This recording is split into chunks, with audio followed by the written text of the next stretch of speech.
નમસ્કાર વિદ્યાર્થી મિત્રો, આપણી યુટ્યુબ ચેનલ ઇઝી મેથ્સમાં બધાનું સ્વાગત છે।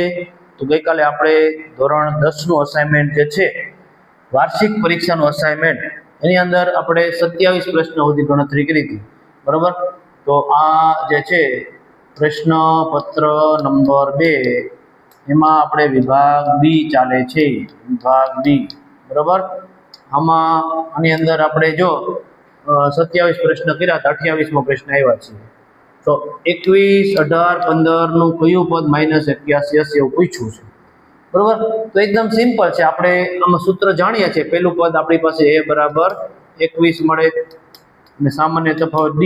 તો આ શ્રેણીમાં બીજું પદ હોય, બીજા પદમાંથી તમે પહેલું પદ માઈનસ કરો એટલે તફાવત મળે। બીજા પદમાં 18 છે, 18 માંથી 21 જાય, 18 - 21 તો બાદબાકી કરો તો 18, 19, 20, 21 એટલે -3 થાય, બરોબર। તો d બરાબર -3 મળે છે અને a બરાબર 21 મળ્યા। કયું પદ, કયું એટલે n શોધવાનું છે, બરોબર।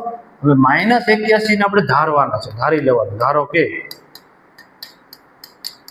n બરાબર -81 હોય, આવું ધારી લેવાનું આપણે, એટલે આના આધારે આપણને n મળશે, બરોબર। હવે n નું સૂત્ર આપણે જાણીએ છીએ, n નું સૂત્રમાં a + n - 1 * d એના બરાબર -81 મળે। તો a બરાબર આપણી પાસે છે 21 પ્લસ ના પ્લસ n શોધવાના છે, d બરાબર આપણી પાસે -3 છે બરાબર -81, બરોબર। તો હવે જો આ 21 ને પેલી બાજુ જવા દઈએ તો આ n ના n રે -1 થાય, -3 ના 3, -81 ના બાકીના બધા પદ એમ ના, આ 21 આમ જાય તો માઈનસ થાય, તો -81 - 21 બેયની નિશાની માઈનસ છે। તો તમે જાણો છો કે જો બેયની નિશાની માઈનસ હોય તો સરવાળો થાય, તો 1 ને 1 2, 8 ને 2 10 અને મોટા પદની નિશાની આવે। હવે આ જે -3 છે ગુણાકારમાં છે, એ -3 જાય છેદમાં, તો -3 છેદમાં જાય તો ભાગાકારમાં જાય, n - 1 બરાબર -3 છેદમાં આવી ગયા, માઈનસ માઈનસ પ્લસ થઈ જાય।